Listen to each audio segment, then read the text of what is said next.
할렐루야. 이제 오늘도 이렇게 주일을 맞아서 또 하나님 앞에 함께 예배 드리게 됨을 감사합니다.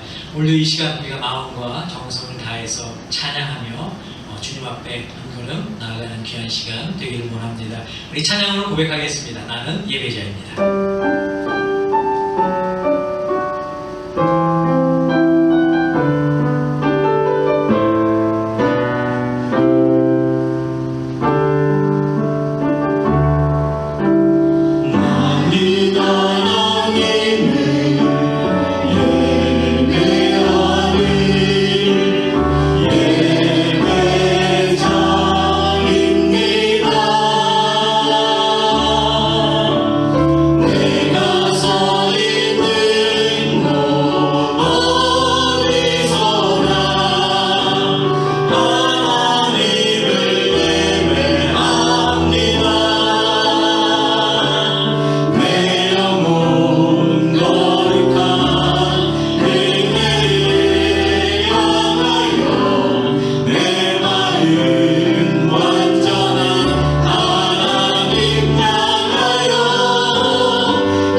사도신경으로 신앙 고백하겠습니다. 나는 전능하신 아버지 하나님 천지의 창조주를 믿습니다. 나는 그의 유일하신 아들 우리 주 예수 그리스도를 믿습니다. 그는 성령으로 잉태되어 동정녀 마리아에게서 나시고 본디오 빌라도에게 고난을 받아 십자가에 못 박혀 죽으시고 장사된 지 사흘 만에 죽은 자 가운데서 다시 살아나셨으며 하늘에 오르시어 전능하신 아버지 하나님 우편에 앉아 계시다가 거기로부터 살아있는 자와 죽은 자를 심판하러 오십니다. 나는 성령을 믿으며 거룩한 공교회와 성도의 교제와 죄를 용서받는 것과 몸의 부활과 영생을 믿습니다. 아멘.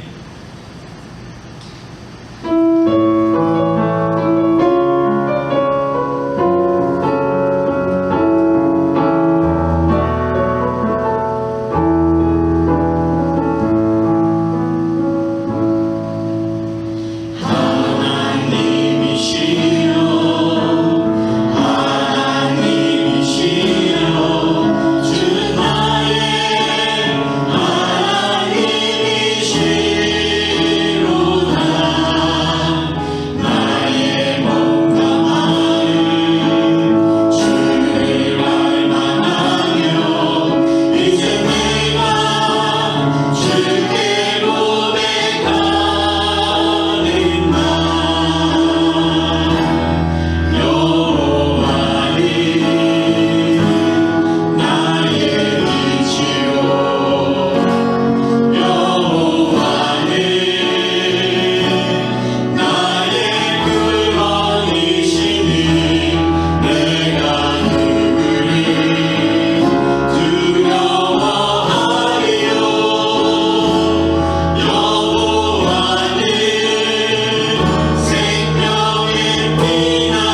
우리에게 주시는 하나님의 말씀은 구약에 있는 민수기 11장 24절에서 30절까지의 말씀입니다.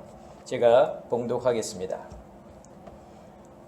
모세가 나가서 여호와의 말씀을 백성에게 알리고 백성의 장로 70인을 모아 장막에 둘러 세우매 여호와께서 구름 가운데 강림하사 모세에게 말씀하시고 그에게 임한 영을 70 장로에게도 임하게 하시니 영이 임하신 때에 그들이 예언을 하다가 다시는 하지 아니하였더라.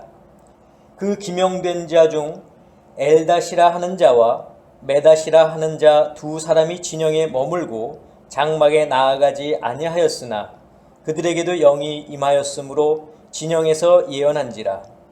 한 소년이 달려와서 모세에게 전하여 이르되 엘닷과 메닷이 진중에서 예언하나이다 하매 택한 자 중 한 사람 곧 모세를 섬기는 눈의 아들 여호수아가 말하여 이르되 내 주 모세여 그들을 말리소서. 모세가 그에게 이르되 네가 나를 두고 시기하느냐.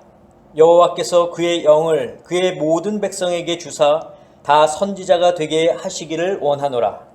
모세와 이스라엘 장로들이 진중으로 돌아왔더라. 아멘. 기도하겠습니다. 주님, 오늘도 이렇게 거룩한 주일을 주님께 드리게 하심을 감사합니다. 또 오늘도 우리가 함께 찬양으로 말씀으로 은혜 받을 수 있는 기회를 더하여 주신 것 감사합니다. 주님, 이 시간이 우리에게 가장 소중한 시간, 가장 귀한 시간이 될 수 있도록 도와주시고 주님의 음성을 듣는 이 시간이 될 수 있도록 저희들을 도와주시옵소서. 예수 그리스도의 이름으로 기도하옵나이다. 아멘. 지난 한 주간도 여러분 주님의 은혜 가운데 잘 보내셨습니까? 아직까지 우리 주변이 예전처럼 정상화되지는 못했지만 그래도 조금씩 원래 모습을 찾아가고 있는 것 같아서 그나마 다행스럽게 생각을 합니다. 이 모든 상황이 제 모습을 찾을 때까지 우리 모두 함께 기도하고 또 인내할 수 있기를 주님의 이름으로 부탁을 드립니다. 요즘처럼 경기가 좋지 않을 때 제일 힘들어하는 사람들이 있습니다. 그 사람들 중에서도 어떤 사람이 힘들어하냐면 직원이나 종업원을 둔 그런 고용주일 것입니다.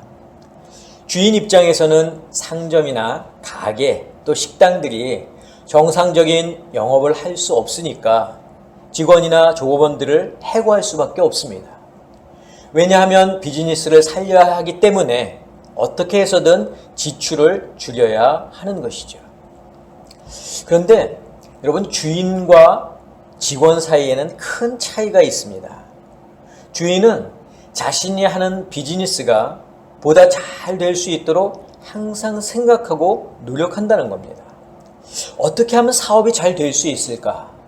어떻게 해야 매출을 더 늘릴 수 있을까? 고민하고 또 고민하는 사람이 주인입니다. 하지만 직원이나 종업원들은 그렇지 않습니다. 주인이 하는 사업이 더 잘 될 수 있도록 내가 열심히 일해야지, 주인을 도와서 내가 열심히 노력해야지, 이런 생각을 갖지 않는다는 거예요. 자기가 수고하고 일한 만큼 받기 때문에 초과 수당이 없으면 주어진 시간보다 더 일을 한다거나 맡기지도 않은 일을 찾아서 하는 경우는 거의 없습니다. 자, 주인과 직원 사이에 이런 생각의 차이, 그것이 어디에서부터 오는 걸까요? 왜 주인은 자신의 사업이 잘 될 수 있도록 노력하는 반면에 종업원들은 자기에게 주어진 것만 하는 것일까요? 그 이유가 무엇 때문이죠? 바로 주인의식 때문입니다. 주인의식이란 내가 주인이라는 생각을 가지고 내게 주어진 일에 대해서 최선을 다하는 그런 마음의 자세를 일컫는 말입니다. 근데 여러분, 우리 성도들에게도 이런 주인의식이 필요합니다. 무엇에 대한 주인의식일까요? 믿음에 대한 주인의식입니다. 그렇다면 믿음의 주인의식이라고 하는 것이 무엇이겠습니까? 그것은 믿음 생활에 있어서 내가 주인이라는 생각을 가지고 매사에 적극적으로 임하는 것을 말합니다. 말씀을 들을 때에도, 성경을 읽을 때에도, 기도를 할 때에도, 찬양을 할 때도, 전도를 할 때도, 또 내게 주어진 사명을 감당할 때도 우리는 항상 믿음의 주인 의식을 가지고 있어야 된다는 겁니다. 그런데 많은 성도들이 이 믿음의 주인 의식을 가지고 있지 못합니다. 이렇게 앞에서 제가 예배를 주관하고 또 말씀을 이렇게 전하다 보면은 성도들이 참관자로 앉아있는 경우가 참 많이 있습니다.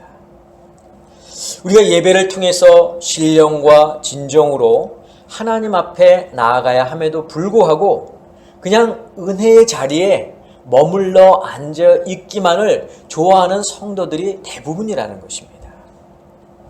여러분, 예배는요, 은혜의 시간이기도 합니다. 하지만 은혜의 자리에 머물러만 있는 그런 시간이 아니에요. 예배는 하나님의 임재를 경험하는 시간입니다. 예배는 하나님과 교통하는 시간입니다. 말씀과 찬양을 통해서 받은 은혜를 가지고 하나님께 결단하며 나아가는 것이 바로 예배라는 겁니다.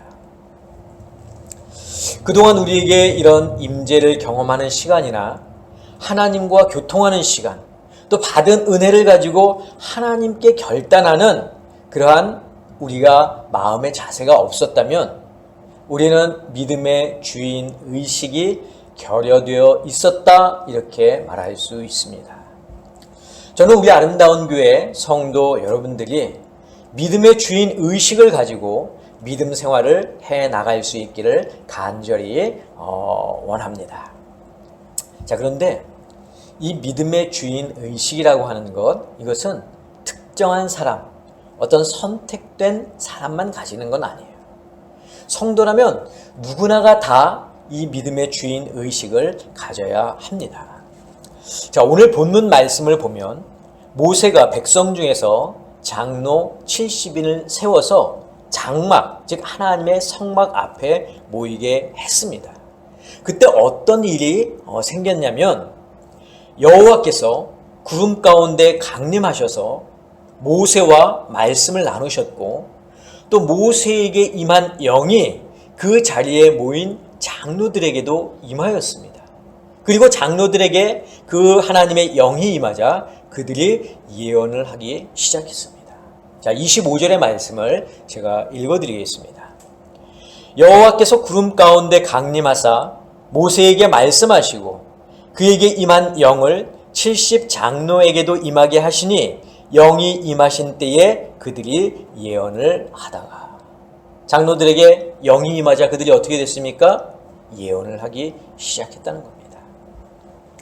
자, 그런데 장로로 세움받은 70명 가운데 지금 68명, 이 68명이 모세와 함께 장막에 있었습니다.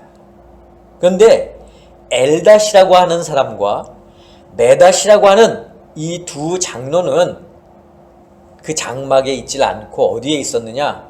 백성들이 머물고 있는 그 진영에 함께 있었습니다. 그런데 놀랍게도 이 두 장로에게도 하나님의 영이 똑같이 임했고 그들도 똑같이 예언을 하였다고 성경은 오늘 우리에게 말씀하고 있습니다. 자, 한 소년이 이 소식을 듣고 모세를 찾아왔습니다. 그리고 여호수아도 그 소식을 들었어요. 그때 여호수아가 걱정합니다. 모세의 지도나 중재 없이 하나님의 영이 두 장로들에게 임하고 또 그 장로들이 장막이 아닌 진중에서 이 예언하는 것을 보고서 마음속에 시기함으로 모세에게 그들이 더 이상 예언하지 못하도록 간청을 합니다. 왜냐하면 모세의 지도력에 문제가 생길 것을 이 여호수아가 우려했기 때문입니다. 자, 오늘 본문 27절, 28절을 제가 읽어드리겠습니다. 한 소년이 달려와서 모세에게 전하여 이르되 엘닷과 메닷이 진중에서 예언하나이다 하매 택한 자 중 한 사람 곧 모세를 섬기는 눈의 아들 여호수아가 말하여 이르되 내 주 모세여 그들을 말리소서. 자, 물론 여호수아는 모세를 위해서 그의 지도하에 이 모든 일들이 진행되고 움직여지기를 원했습니다. 그런데 모세는 여호수아를 책망하면서 아주 중요한 말을 합니다.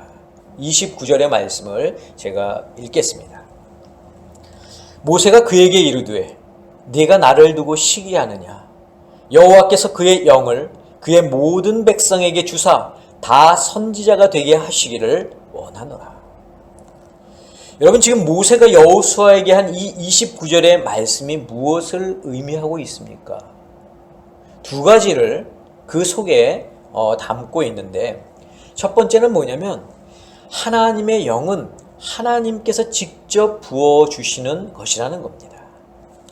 자, 이스라엘의 지도자인 모세라 할지라도 하나님의 영을 그 모세의 통제하에 둘 수 없다는 겁니다.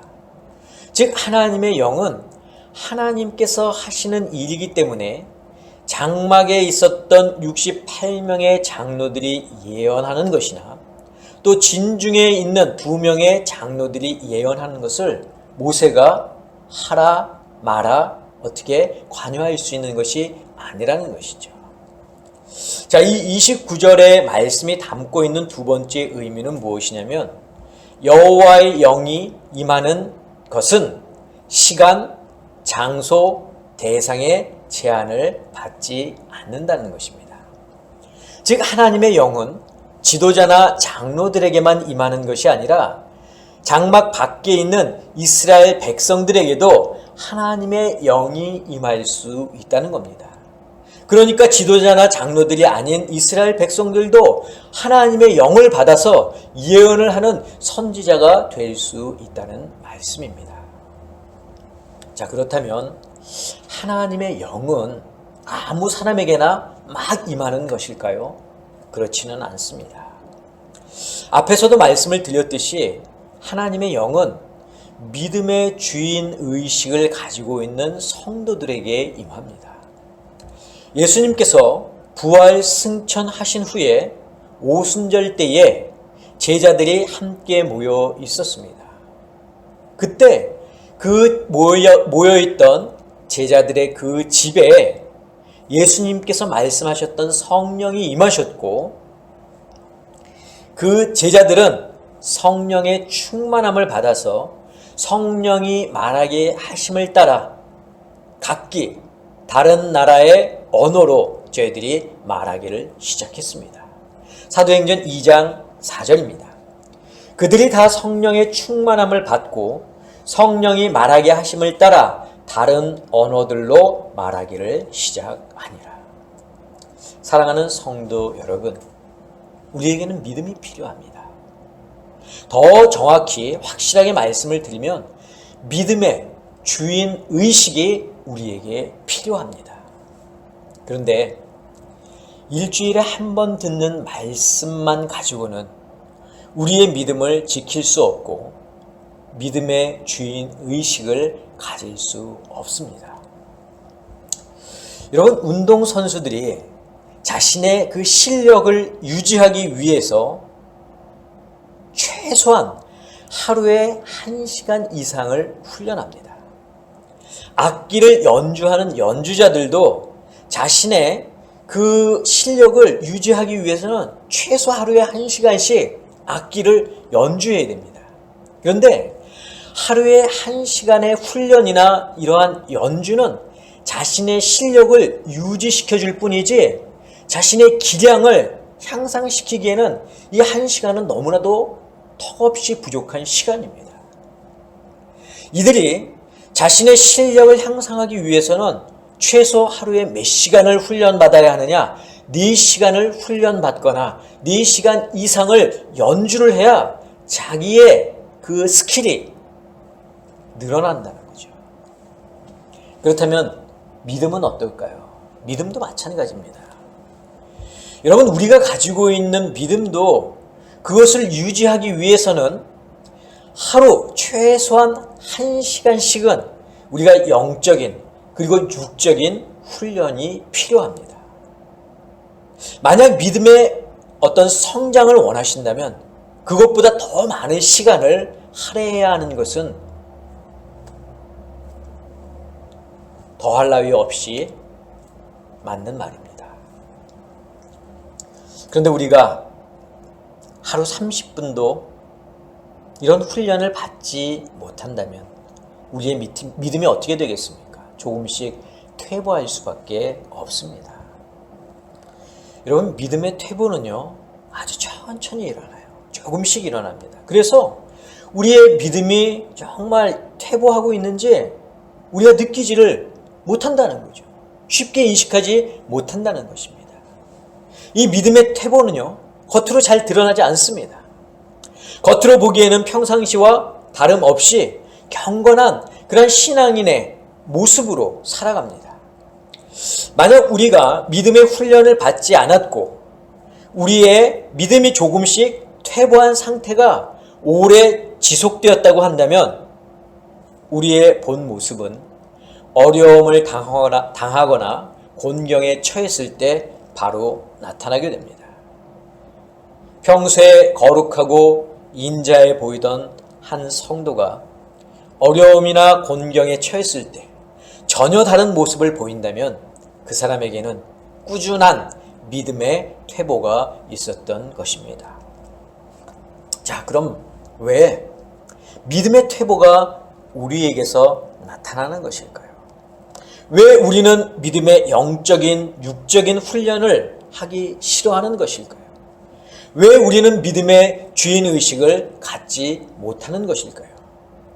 이유는 단 하나입니다. 바로 믿음의 가치, 즉 믿음의 중요성에 대해서 우리가 알지 못하기 때문입니다.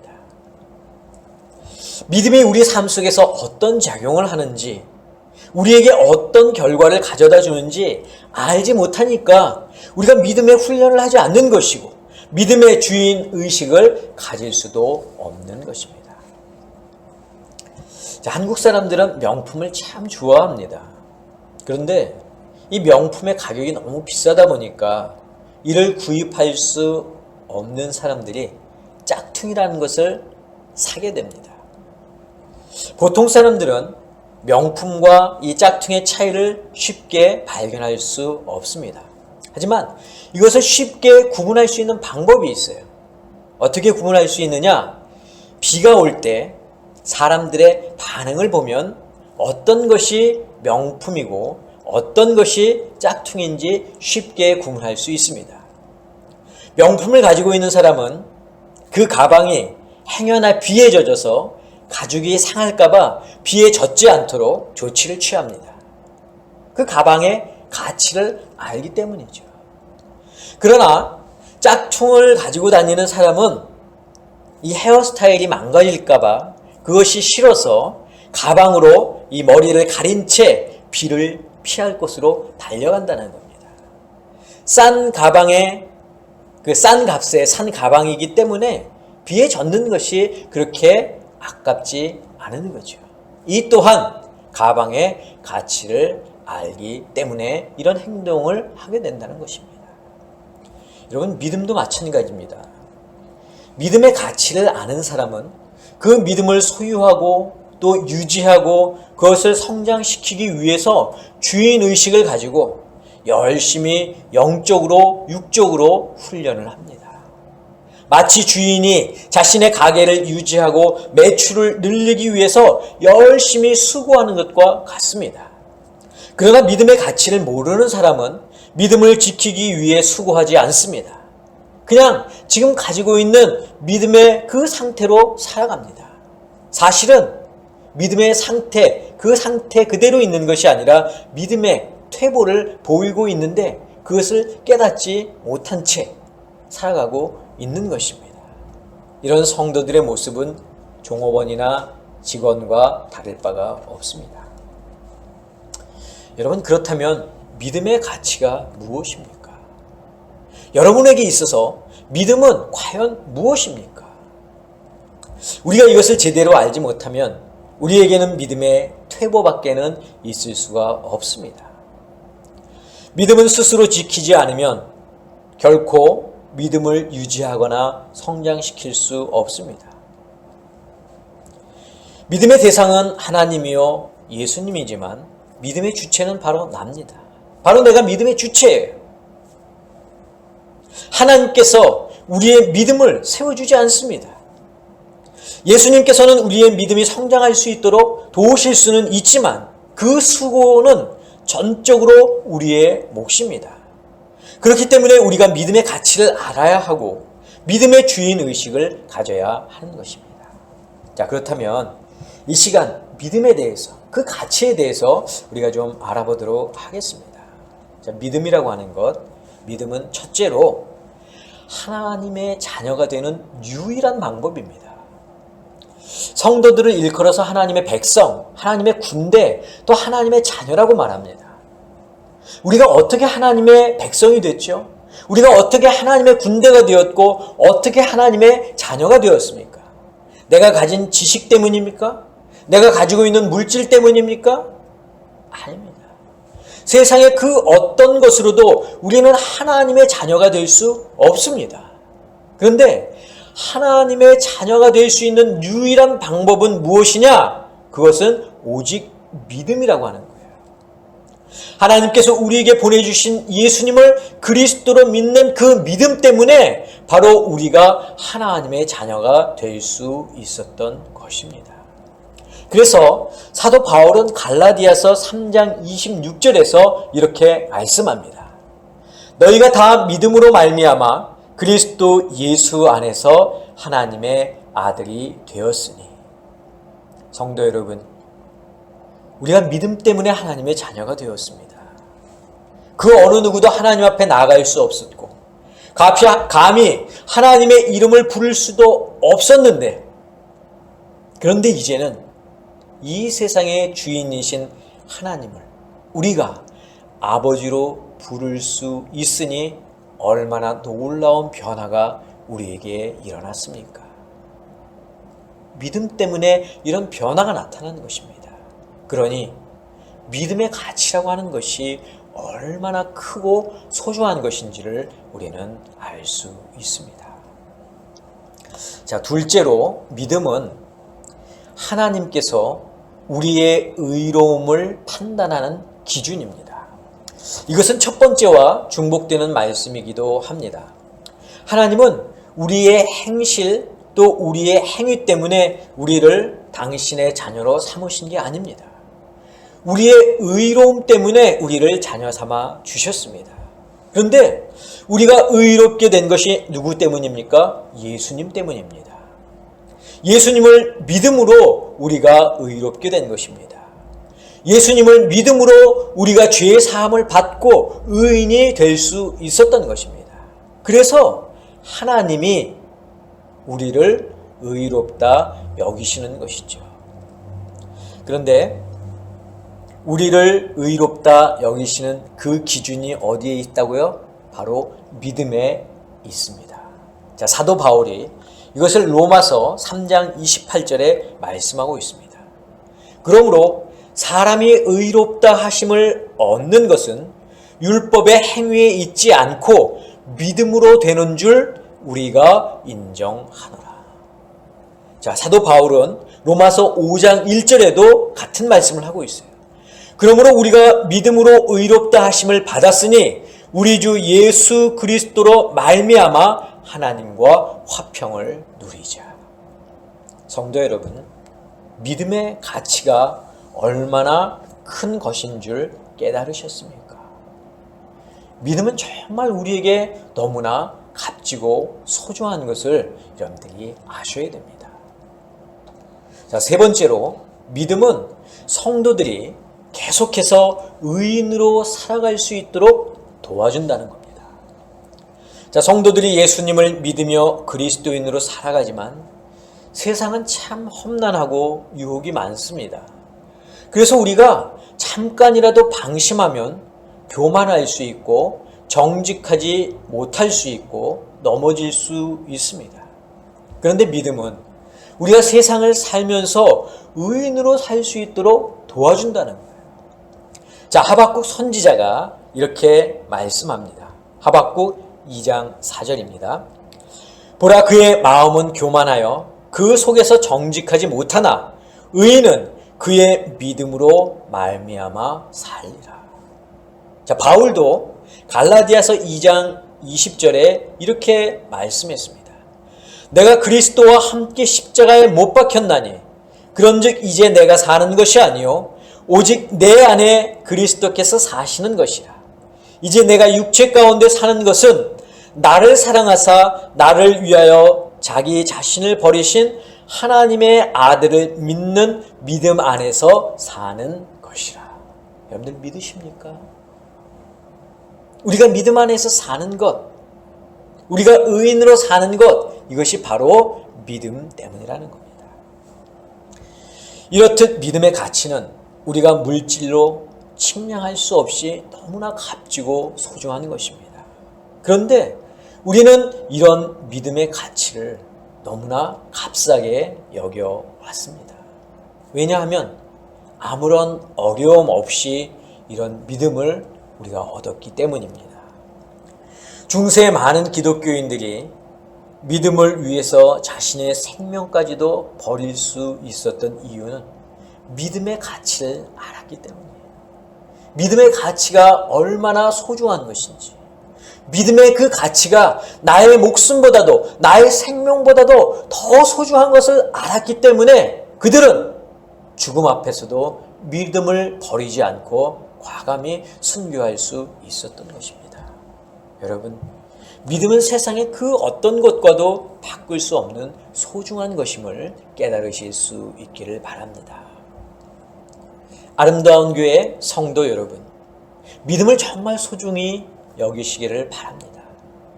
믿음을 가치 있게 여기시기를 바랍니다. 그래서 믿음의 주인 의식을 가지고 나의 믿음이 퇴보하지 않고 오히려 성장할 수 있도록 애쓰시기를 바랍니다.